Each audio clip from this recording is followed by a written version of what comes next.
Saudara, 2 pekan berlalu, polisi akhirnya berhasil menangkap pelaku pembunuhan seorang remaja penjual gorengan di Padang Pariaman, Sumatera Barat. Kepada polisi, pelaku pun mengakui semua perbuatannya kepada korban.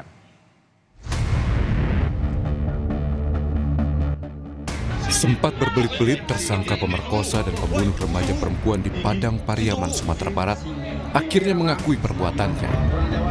Pengakuan awal pelaku, aksi keji itu ia lakukan seorang diri. Namun polisi masih terus mendalami pengakuan pelaku dan motif perbuatannya. Selain itu, polisi juga mendalami adanya kemungkinan tersangka lain yang berperan membantu pelaku saat buron. Pada polisi, pelaku mengaku sempat berpindah-pindah selama buron. Untuk motif kami dalamin, besok rilis bisa disampaikan. Berapa pengakuan sementara? Pengakuan sementara benar, ya tersangka melakukan pembunuhan dan pemerkosaan. Itu satu orang atau ada temannya kemudian? Sementara 1 orang. Berpindah-pindah, jadi malam ini di rumah ini, kemudian besok di tempat lain gitu. Itu di rumah keluarga siapa? Rumah kosong.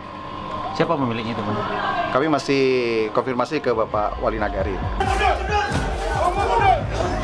Akhirnya pada Kamis sore kemarin pelaku ditangkap setelah keberadaannya terlihat warga.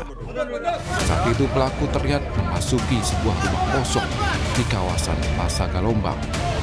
Saat ditangkap, pelaku tengah bersembunyi di dalam loteng rumah. Polisi merusak plafon rumah untuk menarik pelaku keluar dari persembunyiannya.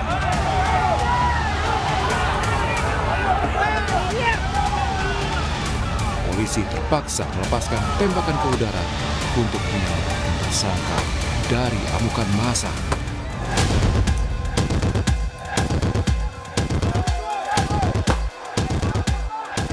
Penangkapan tersangka berawal dari kecurigaan warga akan pergerakan di dalam sebuah rumah kosong di kawasan Jorong, Pasagalombang. Informasi keberadaan tersangka ini dengan cepat menyebar hingga memancing warga berbondong-bondong datang dan mengepung lokasi persembunyian pelaku. Ada teman kita duduk nongkrong sini 2. Coba minta kunci rumah ini, kita geledah rumah ini. Tahun kita buka kunci, rumah ini terkunci dalam. Sudah terkunci dalam, kita buka. Ada kelihatan jejak kaki lari. Jangan sebentar inilah. Jadi kita panggil warga, terus kita gerbek rumah ini. Ternyata betul ada di dalam. Kasus pembunuhan yang menewaskan remaja perempuan penjual gorengan di Padang Pariaman terungkap pada 6 September 2024 lalu. Saat korban ditemukan terkubur tanpa busana tak jauh dari rumahnya. Butuh waktu 2 pekan bagi polisi untuk bisa menangkap pelaku pembunuhan korban yang sempat melarikan diri ke dalam hutan. Rio Johannes, Kompas TV, Padang Pariaman, Sumatera Barat.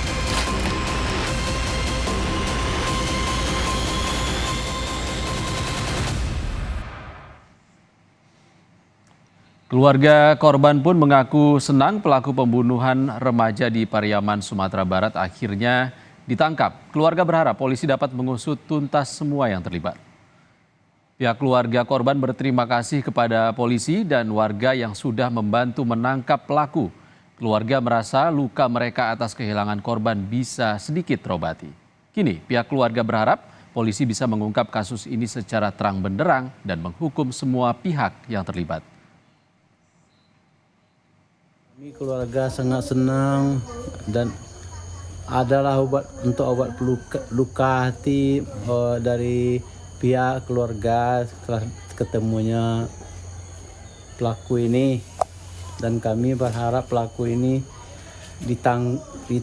sudah ditangkap dan juga diadili dengan secara seksama sama kepolisian atau keadilan. Harapannya pelaku Pak dihukum gimana Pak? Ya, kalau harapan kami pelaku ini harus dihukum dengan seberat-beratnya dengan hukuman mati. Untuk mengetahui informasi terkini, kita akan menyapa jurnalis Kompas TV Rio Johannes di Padang Pariaman, Sumatera Barat. Rio, setelah pelaku tertangkap, apa hasil penyidikan sementara?